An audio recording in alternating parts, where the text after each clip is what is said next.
आखिरकार फराद के वालिद ने बेंजामिन ने सिराज के सामने बहुत बड़ी डिमांड रख दी है कि भाई अगर आप लोग चाहते हैं कि हम इस दुश्मनी को किसी भी तरीके से रिश्ते में बदल दें तो आप लोगों को हर सूरत में हमारी ये डिमांड माननी होगी। क्या सिराज और सिराज का बेटा ये डिमांड जो वो मान पाएंगे? क्या होगा आने वाले के साथ में? क्या फराद जो होगा ये जो जंग है जिसकी वजह से इसने लड़ी है वो जीत पाएगा? और मारिया जो है वो क्या ये बर्दाश्त कर पाएगी? क्योंकि मारिया तो नहीं चाहती कि भाई फराद की जो शादी है ये महमल के साथ हो, कि उसने अपनी तरफ से पूरा जोर लगाया है और कोशिश भी करी है लेकिन किसी हद तक जो वो नाकाम हो रही है। आने वाले के साथ में आप लोगों को दिखाया जाएगा कि बेंजामिन को इस मामले पे अब एहसास होना शुरू हो चुका है कि भाई हम दुश्मनी जो वो करते जा रहे हैं, इसका कोई रिजल्ट नहीं मिला और आज तक जो वो सिर्फ और सिर्फ दोनों ख़ानदानों के बीच में नुकसान ही हुआ है, तो हम इस मामले को, इस किस्से को ख़त्म ही कर देते हैं। फराद के पास ये जाता है, जाकर बात करता और कहता है कि 70 साल से हम लोग ये जंग लड़ रहे हैं और दोनों ख़ानदानों के बीच में जब वो नफ़रतें इतनी ज़्यादा जा रही हैं, दुश्मनियाँ जा रही हैं, कत्ल हुए हैं, तो हमने सिर्फ उसे अपने लाल ही खोए हैं। उनकी तरफ से भी उनको इतना बड़ा नुकसान हुआ है और हमें भी इतना बड़ा नुकसान हुआ है, तो इस मामले को अब क्लियर करते हैं। फराद कहते हैं कि ठीक है पापा चांद, मुझे किसी किस्म का कोई भी एतराज़ नहीं है। ये जो जंग शुरू हुई थी इससे एक लड़की पे हुई थी, तो इसी लड़की के ऊपर ख़त्म कर देते हैं। तो बेंजामिन जब ये बात सुनेगा तो पूछने की कोशिश करेगा, इससे बोलेगा क्या मतलब तुम्हारा, कैसे? तो फराद कहते हैं कि बस ठीक है, आप लोग महमल की जो बात करें उसे बोलें सिराज को कि भाई महमल जो मुझे दे दे, उसके बाद इस किस्से को ख़त्म कर देते हैं। तो ये बातें जब बेंजामिन सुनेगा तो बेंजामिन बड़ा शौक टूट जाएगा। लेकिन फराद जो होगा ना, ये अपने वालिद को धमकी दे देगा, अपने वालिद को साफ अल्फाज में ये बात कह देगा कि भाई मेरे पास कोई और ऑप्शन नहीं है।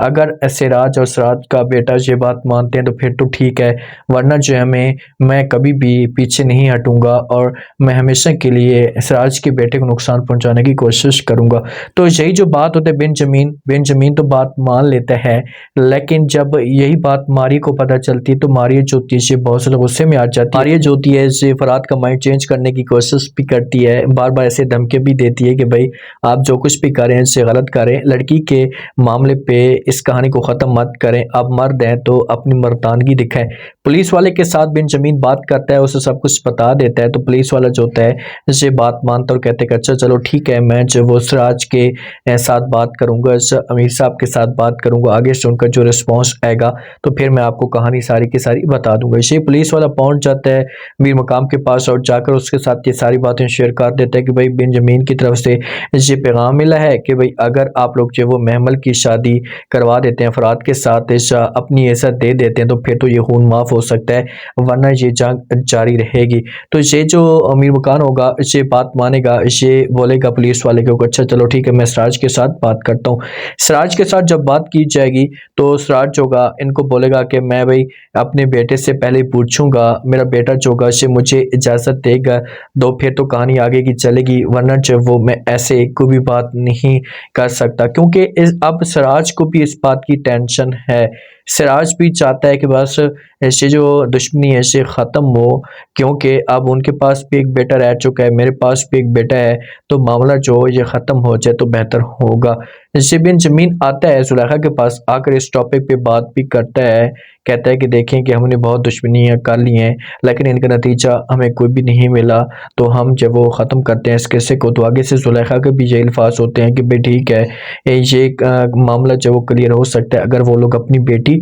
हमें दे देते हैं, मेरे बेटे को अगर वो लोग बेटी देते हैं तो फिर तो मैं सब कुछ माफ़ करने के लिए तैयार हूँ, लेकिन अपने बेटे का खून मैं ऐसे माफ़ नहीं करूँगी। तो सिराज के पास जब मैसेज पहुँच जाता है ना, तो उसके बाद ये अपने बेटे को मिलने के लिए चला जाता है, क्योंकि इसका जो बेटा होता है शबरेज ऐसे किसी जगह पर छुप कर रह रहा होता है, इसे पता है इस बात का कि भाई फराद जैसे मुझे ढूंढेगा तो उसके बाद जब वो मारने की मुझे ज़रूर कोशिश करेगा। जब शबरेज के पास जाता है, जाकर बैठ जाता है, प्यार से शबरेज के साथ बात करता है, क्योंकि सिराज को भी इस बात का पता है कि भाई शबरेज ने जब ये बात सुननी है तो उसने साफ अल्फाज में इनकार कर देना है। जाकर बैठता है, इसे कहानी बता देता है कि भाई ये मामला है, बेंजामिन ने ये मैसेज सुनाया है, तो अब तुम क्या चाहते हो, क्या फ़रात के साथ जब हम महमल की शादी करवा दें। तो आगे से जब ये बातें शबरेज़ सुनता है तो अपने वालिद को जवाब देता है और कहता है कि मुझे ऐसा लग रहा है कि आपकी बातों से कि आप जब वो हिम्मत हार चुके हैं, आप पीछे हटना चाहते हैं। तो आगे से सिराज जो होता है इनकार कर देता है और कहता है कि ऐसी कोई भी बात नहीं है, मेरे खून के अंदर ख़ानदानी खून है और मैं कभी भी पीछे नहीं हट सकता, बस मैं तुम्हें खोना नहीं चाहता, इसी वजह से मैं चाहता हूँ कि ये मामला क्लियर हो जाए, सब कुछ बेहतर हो जाए। तो आगे से जब ये बातें शबरेज़ सुनेगा तो ये अपने वालिद को जो वो इनकार कर सकता है, वालिद को कह सकता है कि नहीं, ऐसा नहीं होगा, मैं कभी भी ऐसा जो वो नहीं करने दूंगा। लेकिन जो सिराज होगा ना, ये किसी भी तरीके से राज़ी करने की कोशिश करेगा अपने बेटे को, शबरेज़ को, और शबरेज़ जो होगा ये बात मान जाएगा, क्योंकि इधर फराज जो है ना ये अपनी ज़िद पे कैम व दैम है और उसके बाद इसके अलावा कोई और ऑप्शन है ही नहीं। और इसने अपने वालिद को सब कुछ यही बात कह दिया है, सुलेखा भी डर चुकी है। तो जब महमल के पास ये मैसेज पहुंचेगा तो महमल को बड़ी तकलीफ होगी, क्योंकि महमल तो मिकाल को चाहती है, उसी के साथ शादी करना चाहती है। लेकिन जब महमल को इस बात का पता चलेगा तो ये एक दफ़ा ज़रूर शोर मच जाएगी, अपने वालिद को, अपनी माँ को इनकार कर देगी। लेकिन वालिदैन जो होंगे इससे किसी तरह से महमल को राज़ी करने की कोशिश करेंगे। अब मंटो का क्या होगा, क्या वो चुपचाप ये सब कुछ देखता रहेगा? देखें कि वो अंदर से डसने की ज़रूर कोशिश करेगा। उसे इस बात का पता है कि भाई महमल की शादी हो गई तो मेरा जो कैरियर है मुकम्मल तौर पर बर्बाद हो जाएगा। तो इसी वजह से वो शादी को रुकवाने के लिए अपना तन मन लगाएगा और कहीं न कहीं वो डंग मारने की ज़रूर कोशिश करेगा। अब आप लोग क्या कहते हैं, क्या मंटो इस मकसद में जब वो कामयाब हो जाएगा?